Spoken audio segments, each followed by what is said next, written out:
여러분의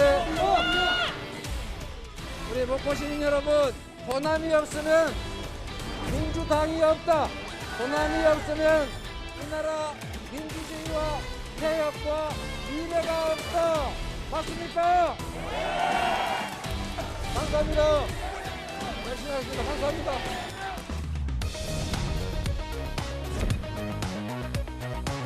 식구라던가 일가 이제 뭐 친척분들 이 비리를 저질렀을 경우에 어떻게 하면 예방을 할 수 있을지.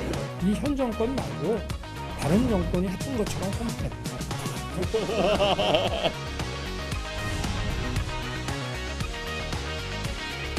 안녕하세요. 저 윤석열이라고 아시죠? 네, 안녕하세요. 아유, 많다, 사람.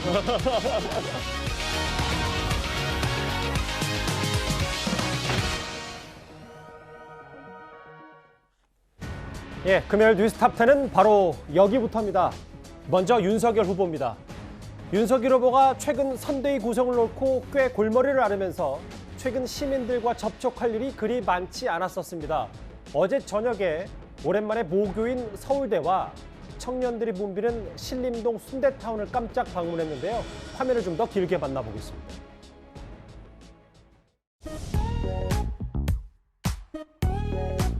서울대학교 밥이 되게 맛있구나라는 생각을 많이 합니다. 그래서 우리 서결이 형께서도 학교 식당 밥을 되게 많이 드셔보셨을 건데 가장 기억나는 메뉴 혹시 있으시다면은? 저희가 학교 다닐 때는 서울대학 식당이 정말 제일 엉터리였습니다.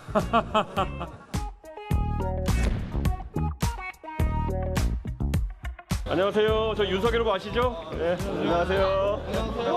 인사하세요, 인사하세요. 네. 하잖아. 투표를 하라고, 투표를.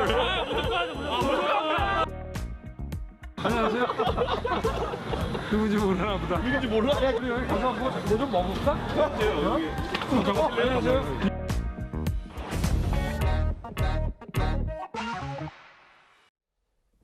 직접 식사까지 한 윤석열 후보입니다. 어제 행보 잠시 좀 만나보겠습니다. 이준석 대표가 가보자고 해서 왔는데 나도 수십 년 만에 왔다. 뭐 예정에 없던 일정이라고 하는데 역시 청년 행보, 청년 표심 이런 거에 집중하기 위해서겠죠? 그렇습니다. 이제 다음 주 월요일이면 이제 100일이 딱 남았습니다. 대선이. 이제 그렇다 보니까 아마 후보들의 이제 서서히 시동을 거는 것 같습니다.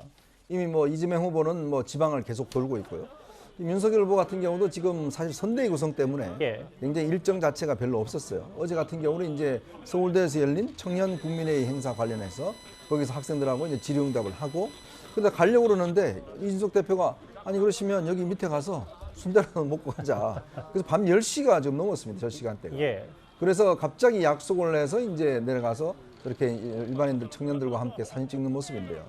역시 어떤 면에서 보면 이 대선 후보들은 군중들과 함께 있을 때 어떤 면에 힘도 나고 또 빛도 나는 것 같습니다. 이재명 후보도 그렇고 윤석열 후보도 그렇고.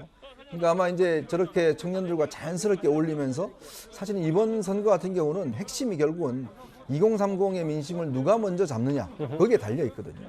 저런 어떤 행보들이나 이런 것들이 아마 앞으로도 많이 될 텐데 예전같이 어떤 뭐 짜여진 행보 이런 것보다는 좀 자연스러운 행보들 이런 것들이 이번 선거 같은 경우는 상당히 좀 특징적으로 나타나는 게 아닌가 싶습니다. 워낙 이게 코로나 국면이다 보니까 저렇게 대규모 행사보다는 좀 SNS를 통한 또 아니면 소규모로 저런 행사를 통한 저런 행보들이 좀 눈에 띄는 것 같습니다. 음료수 마시는 모습도 눈길이 좀 가고 이용 의원, 뭐 수행하는 이용 의원 말고도 당대표인 이준석 대표 그리고 서울대 같은 서울대 출신인 하태경 의원도 어제 서울대 모교 방문에 동행을 했습니다. 근데 신림동 얘기가 나왔으니까 사실 그 윤석열 후보가 신림동과는 꽤 인연이 깊잖아요.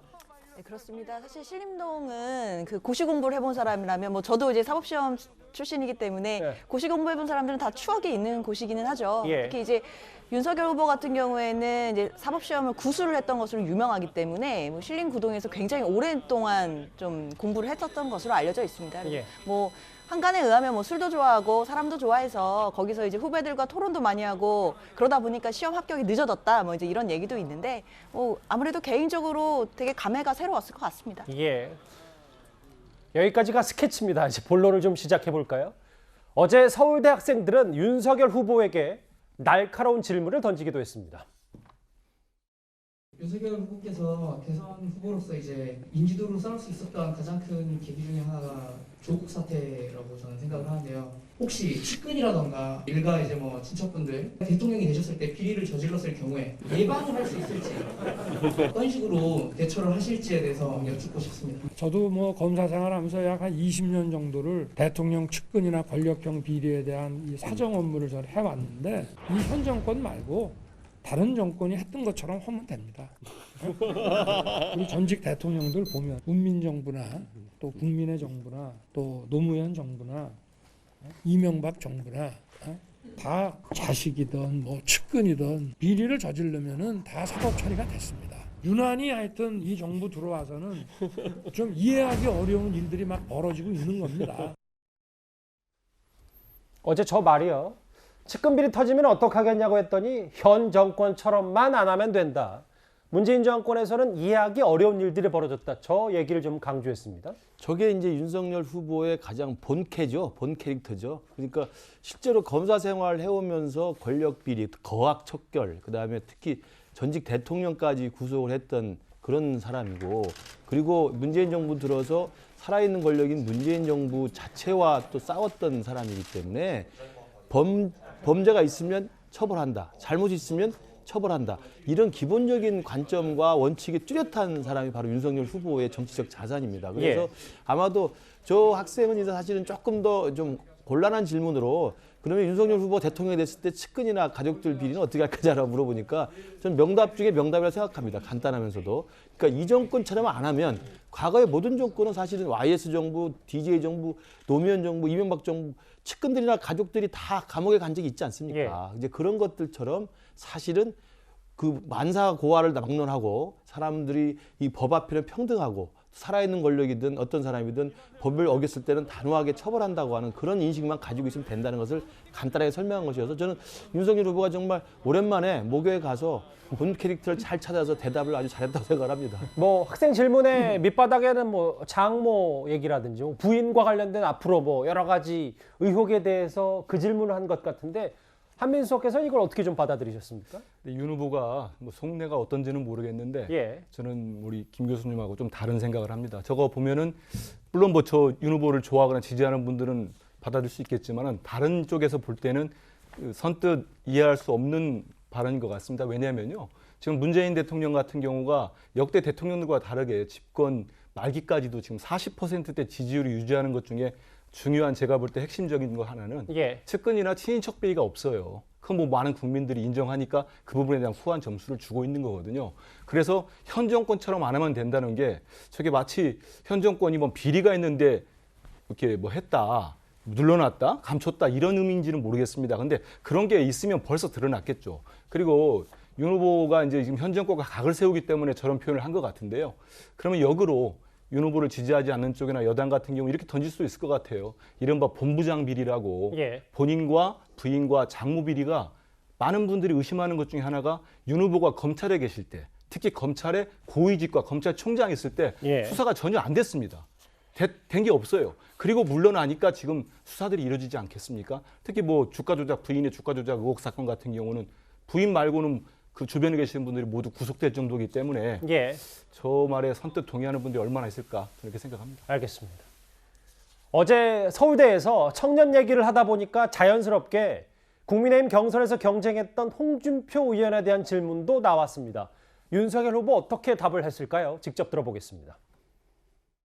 경선에서 홍준표 후보가 좀 더 20대한테 인기가 많았는데 그 이유를 혹시 어떻게 보시나요? 우리 홍준표 선배한테 좀 죄송한 말씀일 수도 있겠는데 우리 홍준표 그 후보님께서 그 말씀하실 때 보면 굉장히 귀여운 데가 있어요. 한국팔이라는 후보란 그 이야기 들어보셨죠? 20대에는 3%, 30대에는 9%, 40대에는 8%. 그거 가지고 본선 치르기 어렵습니다. 홍준표라고 안 하고 꿔준표라 그래서 본선에 가서는 전부 민주당 찍을 사람들인데 그걸 확장성이라고 생각을 하십니까? 홍준표 선배에게는 죄송한 말일 수 있는데 어떨 때 보면 귀여우시다. 이런 얘기를 했어요. 귀엽고 화끈하다. 그랬더니 홍준표 의원이 본인 소통하는 창구에 대해 버릇없다 이렇게 딱 4자로 표현했거든요. 어떻게 보셨습니까? 아마 두 분의 나이 차가 뭐 한 5-6살 차이 나나요? 근데 지난번에 아마 토론 경선 때도 이제 귀엽다는 이야기를 한 것 같은데 이게 뭐 사실은 어떤 면에서 보면 좀 버릇없이 보일 수도 있겠지만 뭐 한 그 정도 나이 차이는 뭐 선배들한테도 선배가 좀 귀여울 때도 있지 않습니까? 뭐 저도 홍준표 이 의원 보면 가끔씩 귀여울 때가 계세요. 여러 가지 또 그게 또 굉장히 또 이 젊은 층들한테는 아주 호소력이 있습니다. 예. 왜냐하면 재밌다는 거예요. 재밌고 귀엽다는 거죠. 그러니까 젊은 층들이 굉장히 거기에 꼰대 같지 않다 하는데 이제 열광을 하는 것인데 예전의 모습과는 달리 이번 대선에서 홍준표 의원의 모습을 보면 상당히 그 변신된 모습을 많이 보여줬습니다. 예. 저도 홍준표 의원은 뭐 옛날부터 쭉 봐왔지만 뭐 그런 측면에서 그냥 웃고 넘어갈 수 있는 문제고 이제 앞으로 이제 윤석열 후보가 뭐 전화를 계속했는데 안 받는다는 거 아니겠습니까? 근데 이제 지금 이제 선대위가 구성이 됐기 때문에 앞으로는 아마 직접 본인이 이제 찾아가서 뭔가 협조를 요청해야 될 것이고 더군다나 김종인 위원장이 이제 이 합류가 만약 안 된다고 한다면 예. 사실 홍준표 의원을 모시고 오는 거는 굉장히 아마 윤석열 후보로서는 굉장히 아마 이 본인의 입장에서는 빨리 데려와야 되는 상황이 아닌가 저는 그렇게 보고 있습니다. 홍준표 의원 귀엽고 화끈하다라는 이 발언에 버릇없다. 홍준표 의원이 이렇게 글로 맞받아쳤는데요. 잠시 예전 화면 한번 준비했습니다. 이 버릇없다는 말 홍준표 의원은 4년 전에도 이 인물에게 썼습니다. 노무현 대통령께서 돈을 박연차한테 직접 전화해서 요구를 했다고 되어 있습니다. 이보세요. 네. 제가 그 조사 때 입회했던 변호사입니다. 아니 말씀을 왜 버릇없이 해요? 그렇게 터무니없는 이야기를 이보세요라니. 글쎄요. 홍준표 의원도 버릇없다는 걸 단순히 가볍게 농담처럼 던졌는데 저희가 너무 각 잡고 받아들인 건 아닌지 모르겠어요. 근데 장현주 변호사님 어쨌든 버릇없다는 말을 지난 대선 때도 문재인 대통령 당시 후보에게 여러 가지 얘기를 하다가 나왔었네요. 네, 그렇습니다. 하필이면 또 같은 단어가 나와서 이제 좀 화제가 되는 것 같은데요.